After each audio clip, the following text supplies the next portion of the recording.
and get started today. So good morning.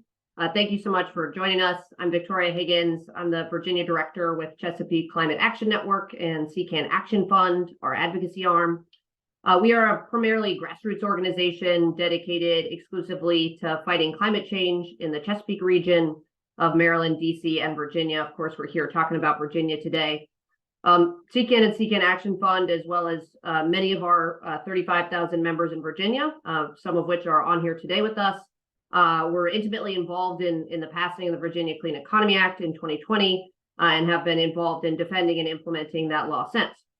The context here is that in May of this year, Dominion Energy filed its 2023 Integrated Resource Plan, and we were alarmed to see that several of the plans were totally out of alignment with the Clean Economy Act, including by calling for up to 9 gigawatts of methane gas-fired generation and declining to retire coal-fired units that had been previously scheduled for retirement and are required to be retired per the VCA.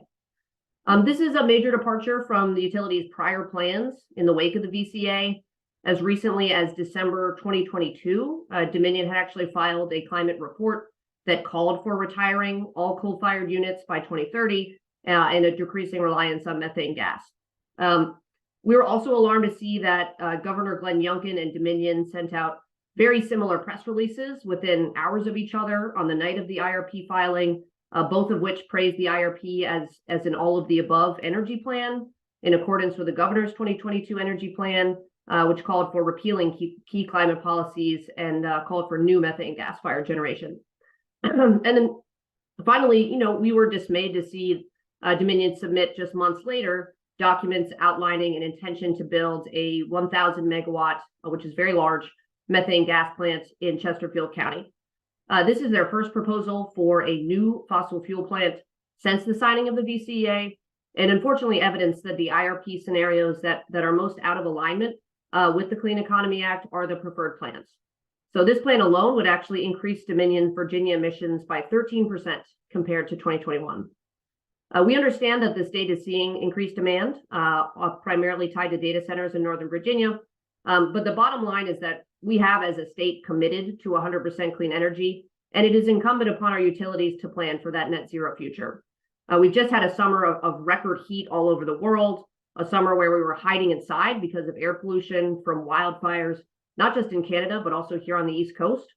And so we believe that we have to be working together to overcome whatever challenges we face on the demand side, because not achieving zero emissions, not doing our part to preserve a stable climate for future and frankly, current generations is not an option. We're going to get to zero because we need to.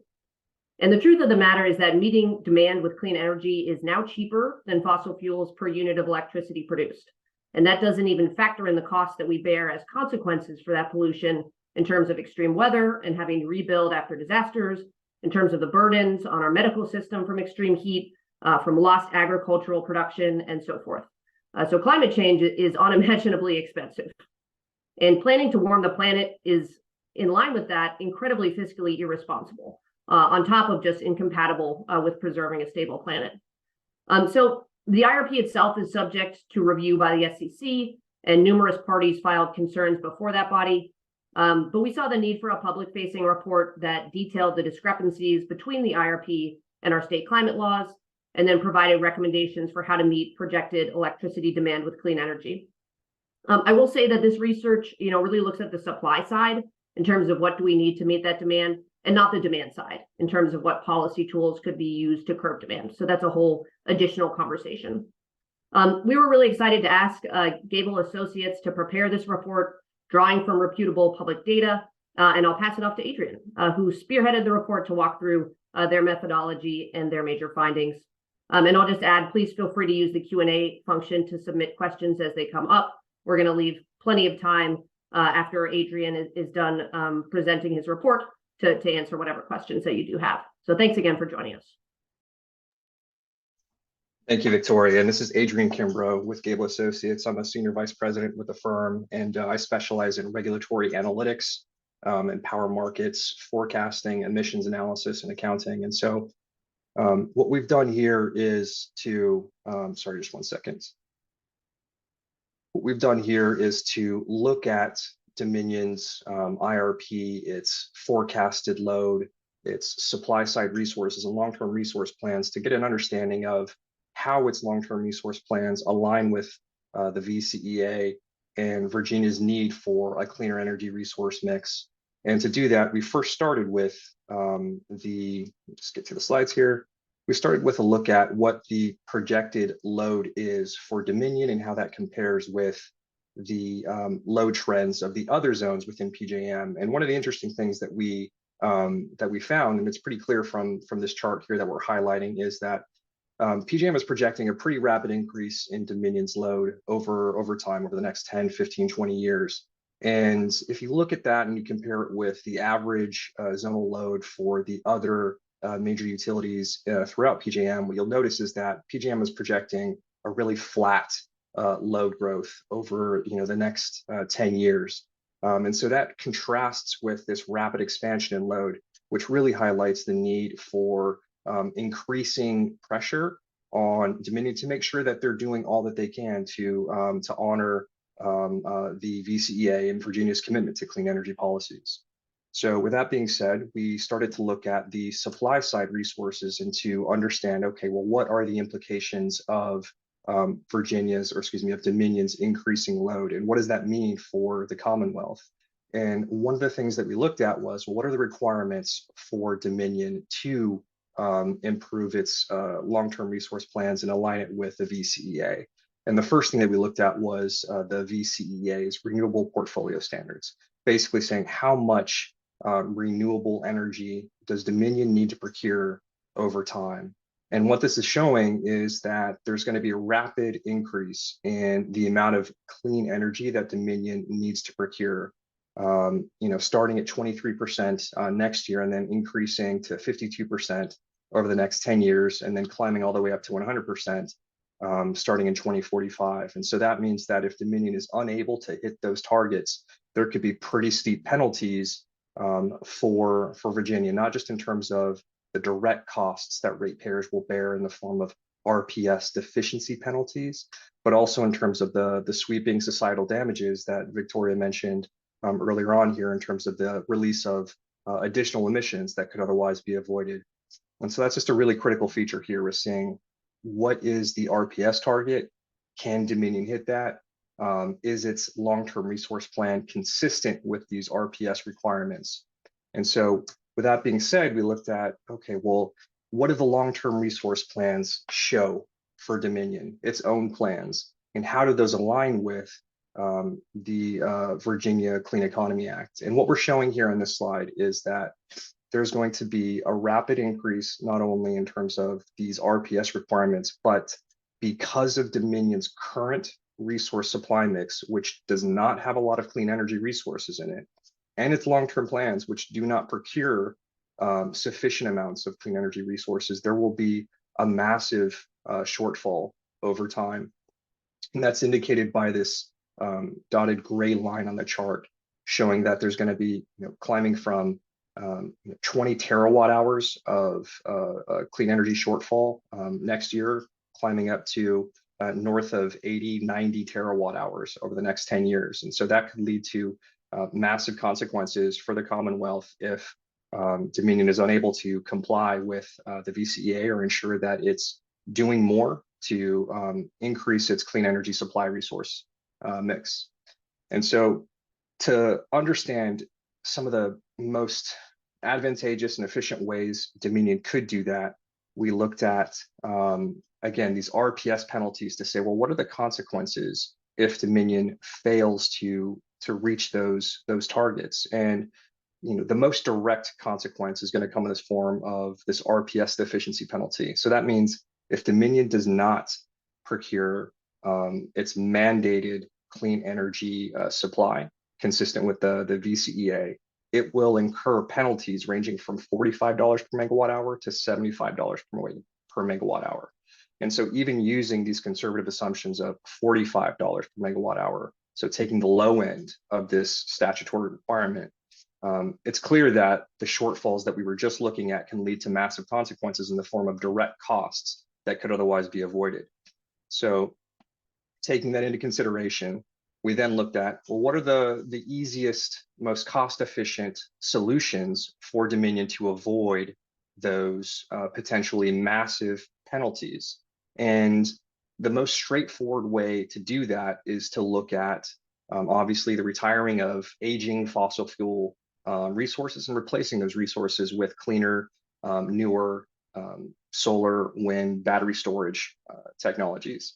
And so one of the interesting things that we discovered in reviewing the Dominion long-term resource plans is that Dominion isn't planning on retiring any fossil fuel generators over the next 10 years, despite the fact that it has a fleet of aging, older fossil fuel resources that have likely already been fully recovered because they've been operating for 20 plus years.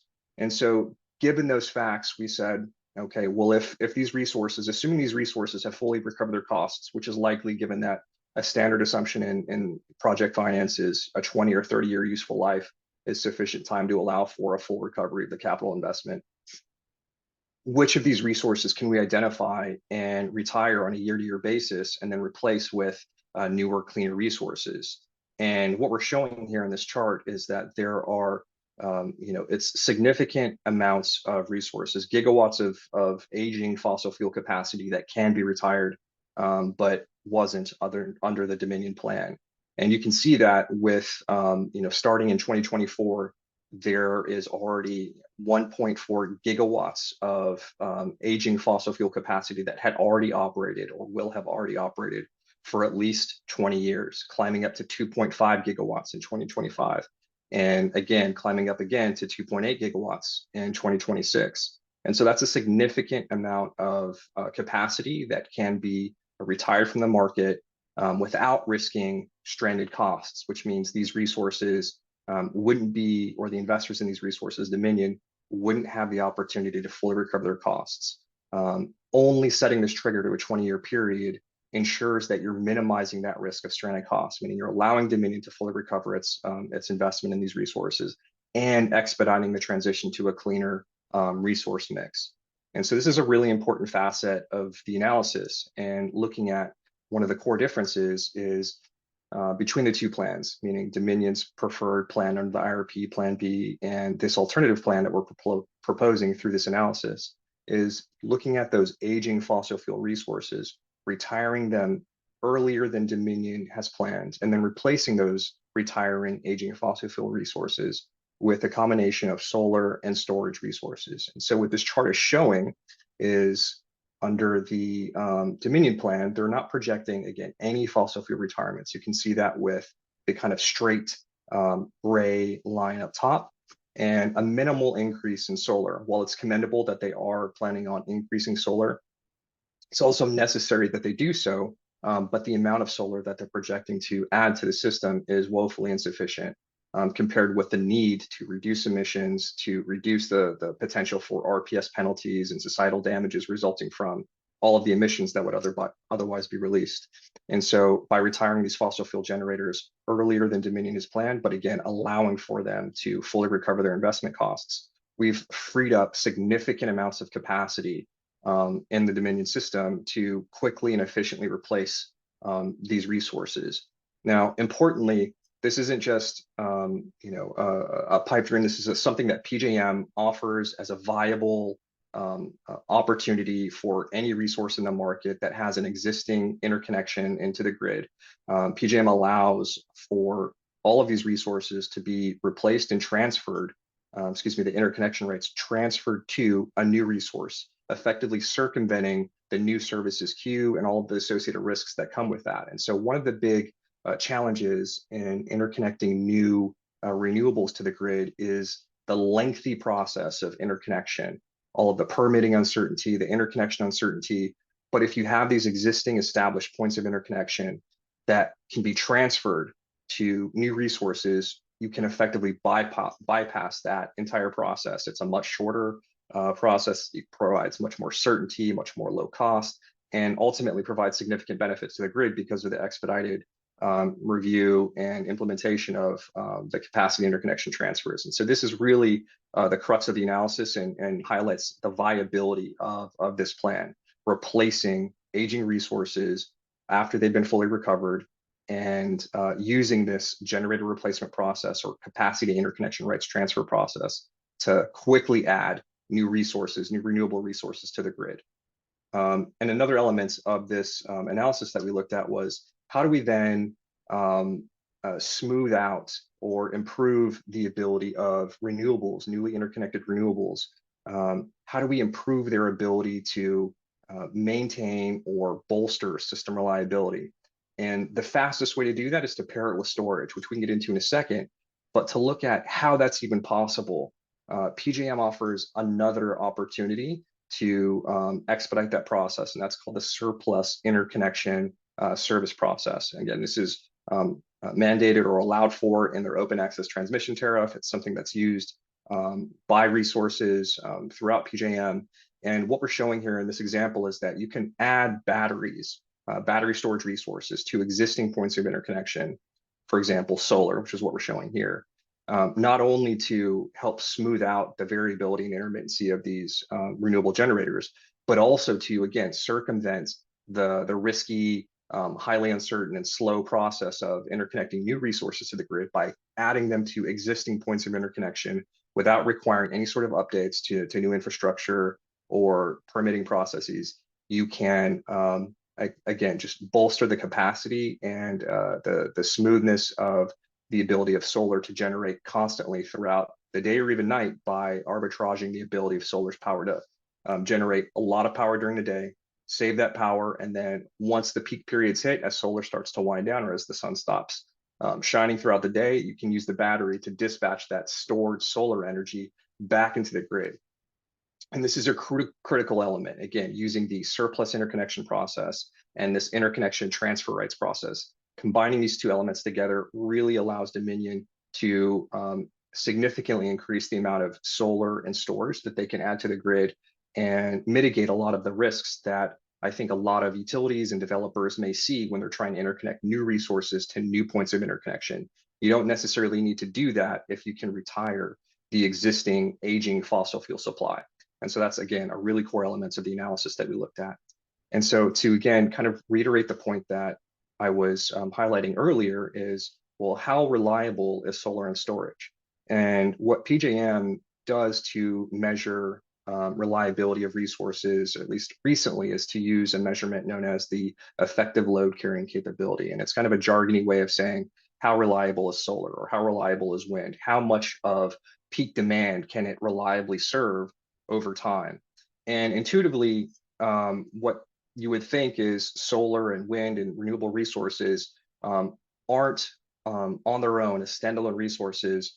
They may struggle to provide consistent amounts of reliable power, but by adding storage to these resources, by creating these hybrid solar plus storage or wind plus storage resources, you can significantly improve the reliability and ability to carry peak demand or critical demand over time. And so as you pair storage with these resources, what you can see here is that PJM is projecting a significant contribution to reliability over time, such that as more renewables come online, the more you pair them with storage, the more reliable these resources and the more reliable the system becomes. And so that's a core feature, a critical element of the analysis as well. So moving ahead here, one of the things that we looked at next was, okay, now that we've established the viable pathways to interconnect more renewables, more storage to the grid, well, what does that mean in terms of the monetary impacts, the costs to the system? And so we looked at this from a couple of vantage points. One was, what are the costs to Virginia ratepayers if Dominion's Plan B, for example, is implemented? What are the costs if Dominion's Plan B is not implemented and something more aggressive on the renewable side, like this alternative plan, is implemented instead? And one of the ways to measure the impacts is by looking at what's known as the social cost of carbon or the social cost of greenhouse gases. And this is, it's a measurement, an economic measurement of the long-term societal damages caused by the release of these types of emissions. Here we're looking at carbon dioxide. And so this talks about, or this considers both kind of the health consequences, the economic consequences of every ton of emission of carbon dioxide that's released into the grid.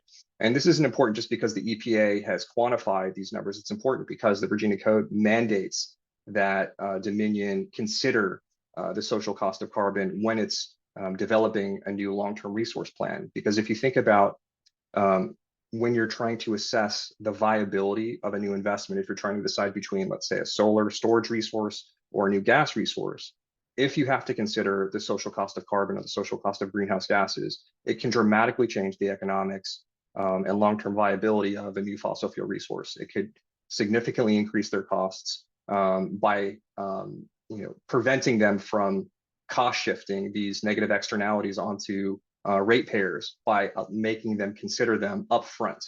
And so, given that Dominion is required to look at these or consider these costs, we wanted to identify, well, what are those costs today, and what will they be over the next 10 years? And coincidentally, over the past couple of weeks, the EPA finalized its new rules on the social cost of carbon. And this is important because it not only sets in stone what these amounts are going forward, but it really highlights the need and potential impacts, or the need for clean energy and the potential impacts for continued fossil fuel generation. And so what we're showing here in this chart is that the existing social cost of carbon estimates that were in place prior to this change a couple of weeks ago were significantly lower than the values that were just instituted or just finalized over the past few weeks. Previously, the starting value for the social cost of carbon was at about $51 per ton, and that's increased to $190 per ton. And so just that change alone has massive consequences for Dominion in terms of its ability to implement or build new gas-fired facilities, because if they have to factor in $190 per ton value of its carbon dioxide emissions, then that should make these resources uneconomic or not competitive when compared with clean energy resources that have no emissions, that wouldn't release these types of harmful pollutants into the air and cause these types of societal damages. And so that's really a core element to consider here. And it's just a really important fact that, or important feature that the EPA, again, just updated these values. So with that being said, while the Virginia Code focuses specifically on the social cost of carbon, what we also looked at was the more comprehensive social cost of greenhouse gases. This is the same framework that the EPA developed. I think most people commonly think of the social cost of carbon as the sole element of the EPA's societal damages analysis, but it's not. It includes a host of other sources of emissions, from particulate matter to methane. And so we looked at all of these other sources of emissions that the EPA has quantified, and we found that they comprise about 20% of the total value stack of the societal damages. And so again, while the Virginia Code focuses specifically on the social cost of carbon, we looked at both the social cost of carbon and the social cost of greenhouse gases to provide a more comprehensive assessment of the full impacts, the negative externalities of what Dominion's long-term resource plans could do to the Commonwealth. And so looking at that, this really gets us to the punchline of our analysis. So what we're showing here is that when you look at the Dominion's long-term resource plans and its unwillingness to retire its fossil fuel resources, continued reliance on these resources to generate power to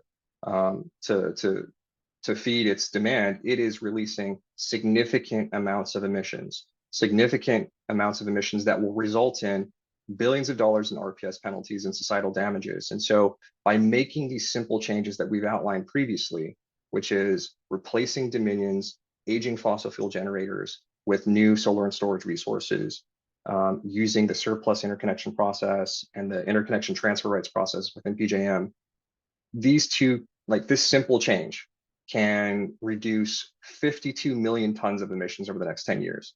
That is a significant amount of emissions from a really quick and cost-effective change that Dominion can and should consider. But more than that, by avoiding these 52 million tons of emissions, that also means that the Commonwealth wouldn't incur, nearly $9 billion in RPS penalties, meaning this plan saves Virginia ratepayers up to $9 billion in RPS penalties over the next 10 years.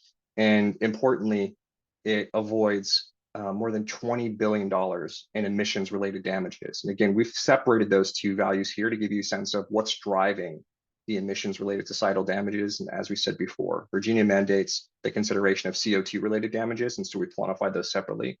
And that's approximately $17 billion in avoided damages that this change can make. But if you consider the full spectrum of greenhouse gas emissions and air pollutants, that would be another $4 billion of societal damages that could be avoided by making this simple change.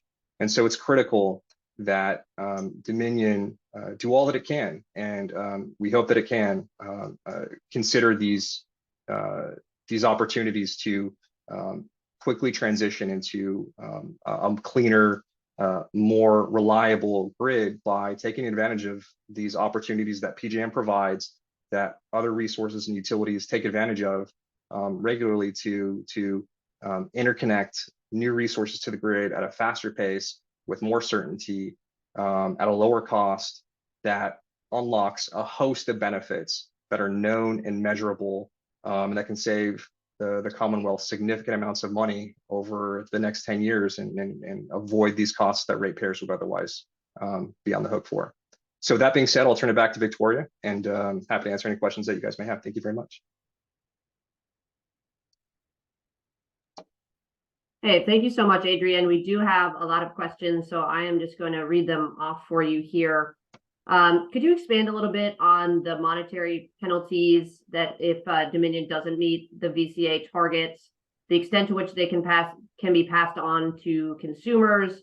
Yeah, can you just expand a little bit there? What does that process look like? Is that at 100% pass off? Is there any opportunity for the SCC to moderate the extent to which those costs are passed off, et cetera?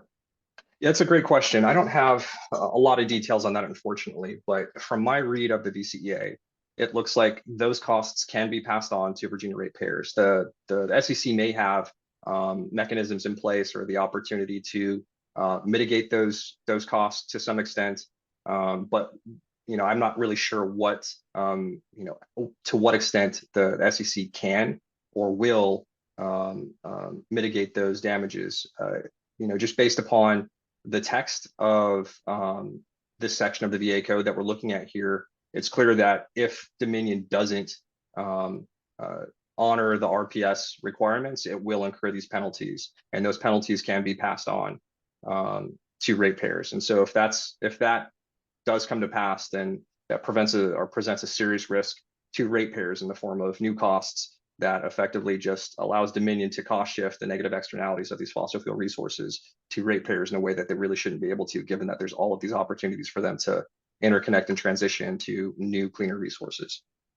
Yeah, and I'll add here, even if the SEC to some extent did moderate the amount of these costs that are passed off, Dominion themselves incurring these costs is also not good. We want a solvent utility that has the capital to build new resources, to build new clean resources. So ratepayers incurring full cost obviously is bad. Dominion incurring those costs is also bad. So the answer is that they need to avoid incurring those costs by seriously focusing on clean energy. Let me give you another question here. Adrian, what modeling method, they mentioned stochastic, discrete, et cetera, and tooling, NREL, Sienna was undertaken to come up with the recommended energy generation and storage mix? Yeah, so for purposes of this analysis, we didn't rely on any sort of production cost modeling. I think if you were going to perform a more detailed analysis, a production cost model, be it stochastic or otherwise, would be critical because it gives you a more precise estimate. This is more of an indicative estimate based upon some of the data sources that were just referenced, so NREL among them. Looking at, all right, well, what is the current resource supply mix in Dominion's territory? And so for that, we relied on EIA data. Let's see if we have that here. I don't think we have that cited in this section, But EIA provides a list of Dominion's existing resources by fuel type, by commercial operation date. So using that data, we can identify all of the resources that have operated for at least 20 years. And then we can identify which of those resources can and should be retired. And then using the data that was just referenced, so the NREL annual technology baseline, we can develop cost estimates to identify which resources provide the most cost-effective method for replacing Dominion's aging fossil fuel resources, and then ensuring that there's a capacity alignment with the replacement of these resources and the new resources that would be added to the retirement resources. So again, there's no production cost model involved here, so there's no stochastic modeling, but there is an analysis based upon real-world data from the EIA in terms of the resource supply mix, from Dominion's own IRP in terms of how much of their renewable capacity they plan on procuring from third parties, how much they plan on installing behind the meter instead of these larger in front of the meter utility scale resources. So the data that we're relying on comes from a variety of resources: EIA, Dominion, NREL, and ultimately this is an economic analysis, not a production cost analysis. But I do think that in the future, a production cost analysis would be helpful to get a more robust and granular look at the precise types of resources that can and should be built at different points along the grid. Thanks, Adrian. Next question is, how does the offshore wind that's being built and planned fit into the need for increased renewables? Yeah, I mean, I think that having a diverse resource supply mix is always going to be better to hedge away some of the intermittency or the geographic disparities between resources that are located throughout the Commonwealth or even offshore. And so this plan doesn't look at offshore wind specifically, given some of the challenges relating to the development of these resources, the lands, or excuse me, the leasing rights to the territory that would be needed to build and house these types of offshore wind resources. But we're not opposed to them in any way. It's just not something that we focused on specifically. I will note that we don't have any difference between Dominion's plan in terms of its treatment of wind and our look at wind. We're only highlighting thermal or fossil fuel resources and solar here because that's really the primary area of difference. And so Dominion's plan B does include a small amount of new offshore wind capacity. And again, we're not treating that any differently. We just consider the exact same. We don't change that. We don't lower it, reduce it. It's all the same. Really, the only difference here is what are you doing with older fossil fuel resources? And our solution, proposed solution for this analysis is to use or rely on a combination of solar and storage, both from utility scale, behind the meter, and contracted third parties. And I'll add just a little bit of color here. Of course, the Dominion plan, as well as this plan, expects that this first batch of offshore wind will be built over the next several years. That second batch is also on the horizon in the next 10 years. But because this is a 10-year plan and those are being built in batches, doesn't get to a further projection on offshore wind beyond what is mandated by the BCA. And the reason we focus on 10 years is because the energy demand picture does change fairly significantly. We're currently looking at a snapshot in time for what demand will look like, but projecting beyond 10 years, there's just an enormous amount of uncertainty. Next question for you, Adrian. What's the definition of recovering costs from an asset? And is there any data that show running a fossil fuel facility for at least 20 years allows for that? Yeah, let me just get back to that slide where we talk about the 20 years. So can you repeat the first part of that question, Victoria? What is the definition of recovering costs from an asset? And is there data that shows running a fossil fuel facility for at least 20 years allows for that? Okay, got it, thanks. So I'm not sure there's a technical definition for recovering costs from an asset. When I'm talking about stranded costs here, it's really just talking about the ability of resources to fully recover their costs. And I know that's kind of a tautology here, but let me try to explain what I'm talking about. So when you build a new resource, you have the fixed upfront investment costs in the plant, and then you have the ongoing fixed operating costs to maintain that resource over time.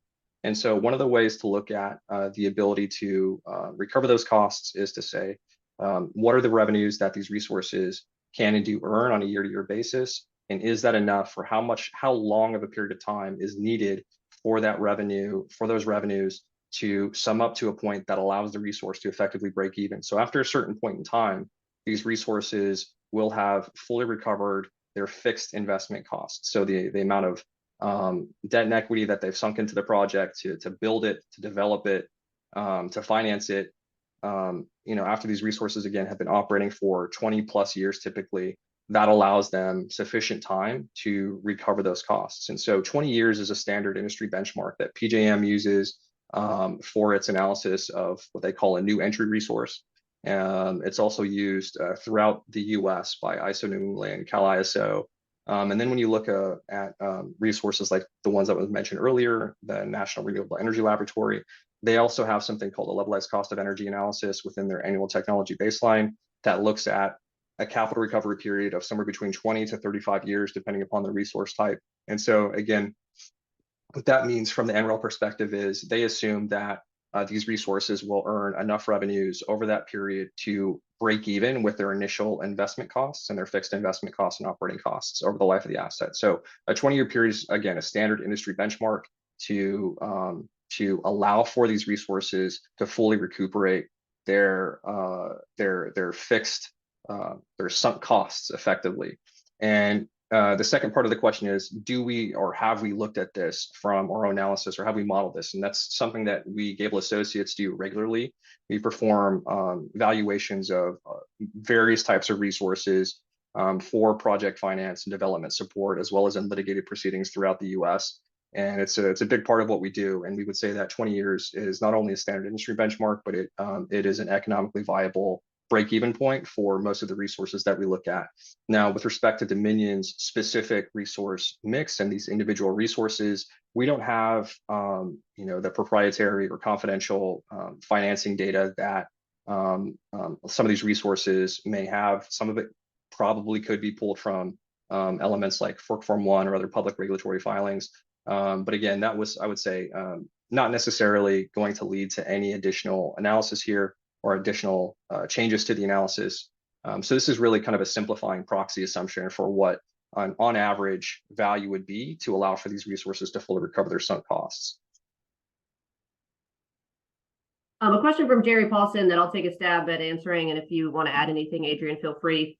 The governor has been talking a lot about small modular reactors, but you're saying there's no plans for any new nuclear. Will the push for small nuclear outlive the current governor?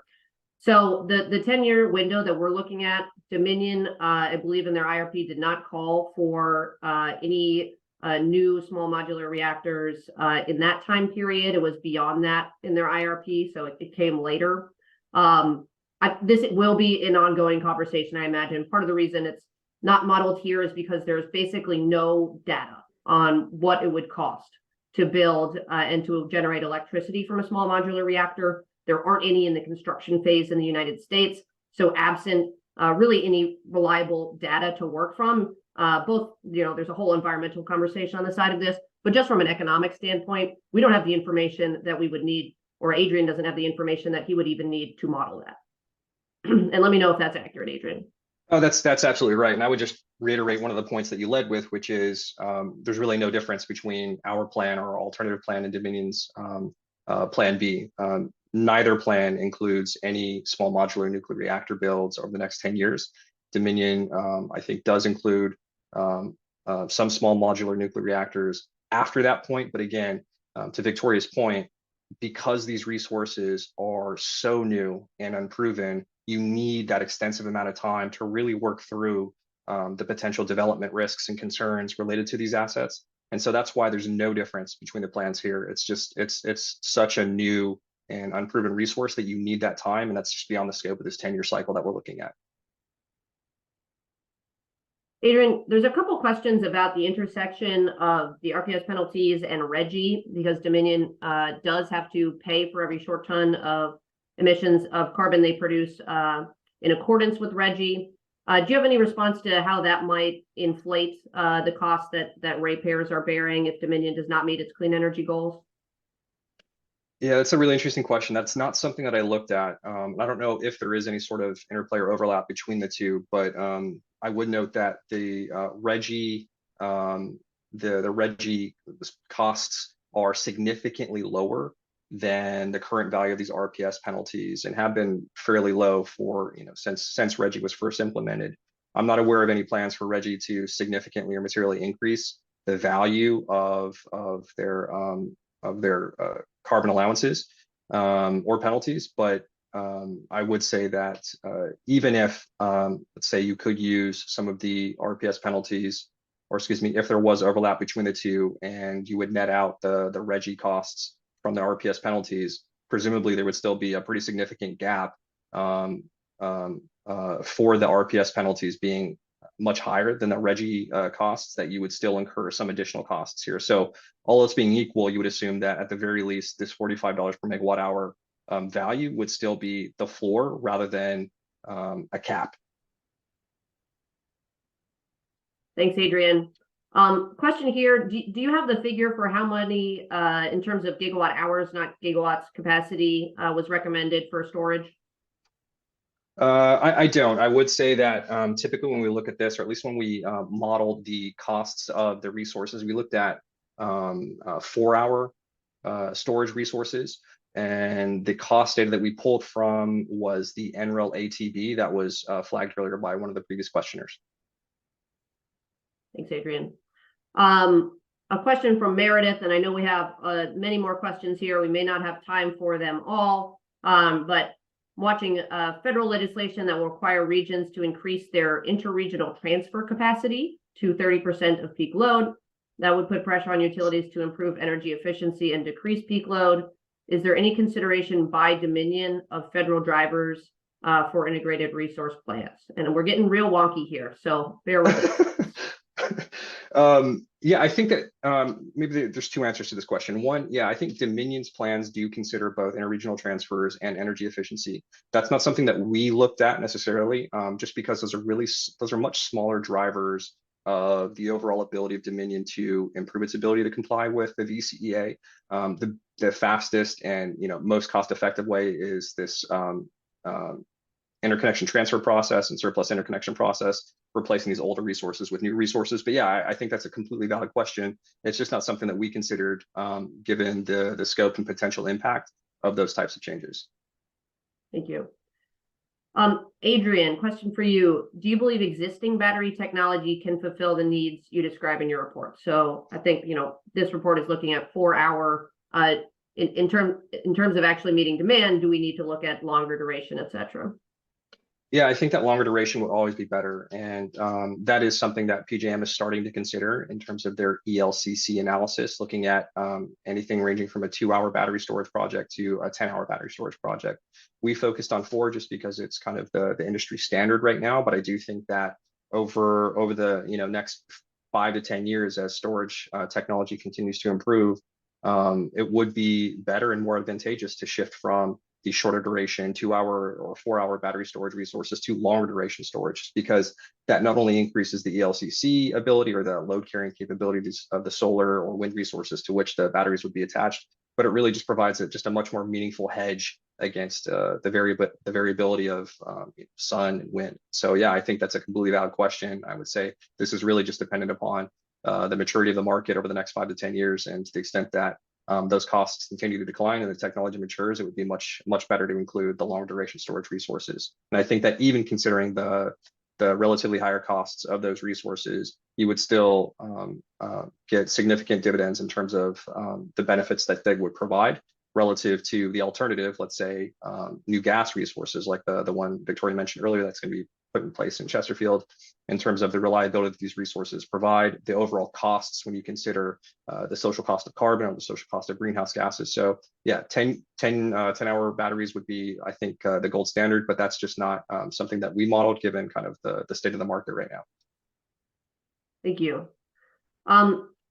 Question, what sources and time spans, and I'm not 100% sure I understand the question, but what sources and time spans of solar and wind variability data was included in the modeling?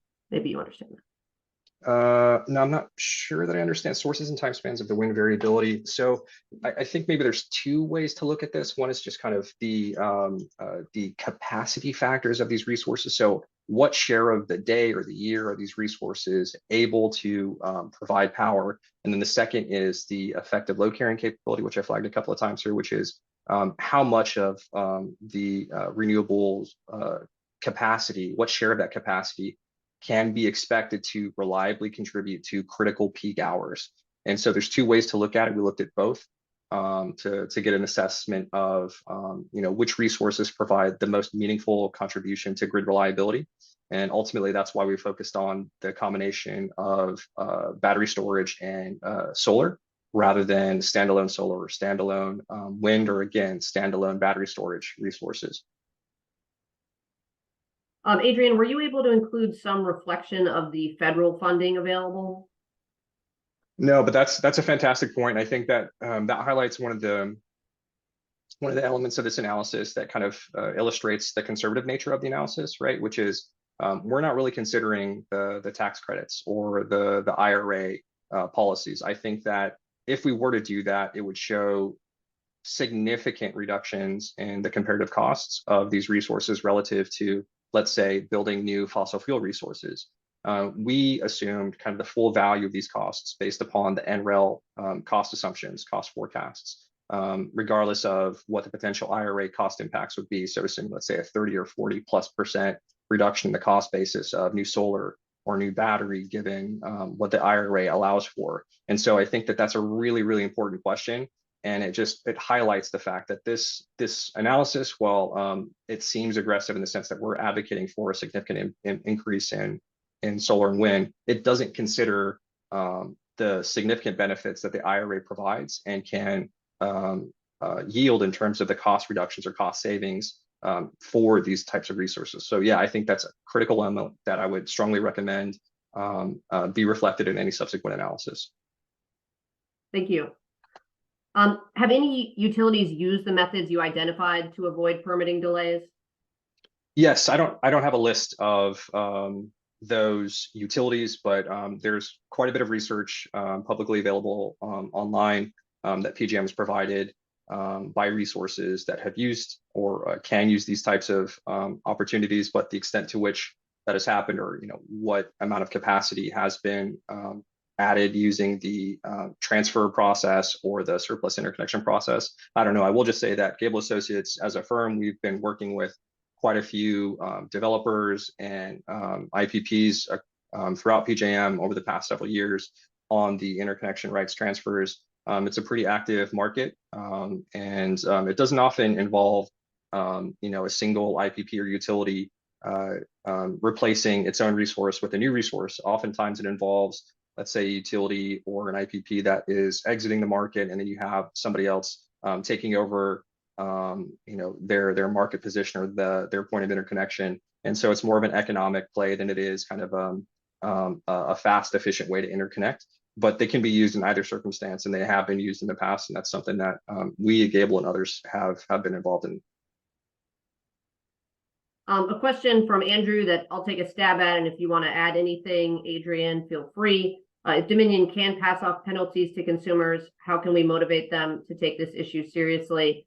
Part of this happens through, we're going to see, I imagine, policy proposals through the legislature that will be good or bad for ratepayers as in terms of their compliance with the BCA. And we will notify you of opportunities, certainly, to contact your legislators to advocate for a position that protects ratepayers and moves us forward on a clean energy future. Also on a project by project basis. So there's a fairly organized group of residents and some nonprofits in Chesterfield that are trying to fight the proposed Chesterfield gas plant there. So I think just showing up every time that there's infrastructure being proposed or built that is going to increase our emissions, decrease our ability to meet that clean energy target and comply with the BCA, and really take us backwards on our climate journey. We need folks who are affected in the area as well as statewide to really be organizing with us, and many of these residents are organizing themselves, but we are here to help. So we're pretty vociferously saying no to new fossil fuel infrastructure, and anytime that we see it, we are going to have a response, and we will offer you the opportunity to work with us to levy your position. So please just keep up with us, basically, whenever we're looking at proposals for new fossil fuel infrastructure. and stay tuned for the upcoming General Assembly session. A question, can you explain why the solar reliability ELCC goes down over the years? So this may be a technical modeling question. Yeah, it's a good question, and it is pretty technical, and I'll try not to get too wonky here. But the idea is that as you add more solar to the grid, and it comprises a larger share of the total resource supply mix, solar's ability to, as a standalone resource, to contribute to those critical peak periods goes down because there are fewer resources that are able to carry the load during those hours. And so, absent storage, when you have, let's say, if the grid was 100% solar, no storage, no wind, then it could be challenging for the grid to have a reliable source of supply if the sun isn't shining, which is why a diverse resource supply mix is critical, going back to the offshore wind question. And adding as much storage as possible is also critical because it allows these intermittent resources to hedge that intermittency. So with one solar resource on the grid, it doesn't create as big of a challenge for the grid to maintain reliability. But as solar increases without the benefits of storage or a diverse resource supply mix, it becomes increasingly challenging. And so that's why you see this divergence between the orange and the green lines. As the orange line goes down, you pair it with storage and it kind of goes back up because you're really just saying, all right, solar's intermittency is reduced. And its impact on the grid is reduced, even though it comprises a larger and larger share of the grid capacity. Thanks, Adrian. In terms of the, we have a long history of using battery storage, often in much smaller amounts historically. How is the efficacy of battery technology going these days? The efficacy, I'm not sure I understand the question. The I think they're asking about developments in battery storage technology. What is that looking like right now? Where has progress been made? How effective are utility scale battery storage at this point? Oh, got it. Okay, yeah. So I would say that this is still a relatively new market in terms of its share of the grid supply mix. And so that's kind of evident in Dominion's current amount of battery storage that it has online, right? PJM historically has been one of the first movers in battery storage technologies to serve as ancillary service resources. So meaning, how do you shore up these quick bursts of power that are needed to balance supply and demand? And so those were more short-term or shorter duration energy storage resources that have been used. But over the past 5-10 years, PJM has been transitioning away from those shorter duration resources to much longer duration resources, like these 4-hour plus battery storage products that are increasingly common, and I would say established enough that there really isn't the same sort of project financing risk or interconnection risk that you would historically have experienced.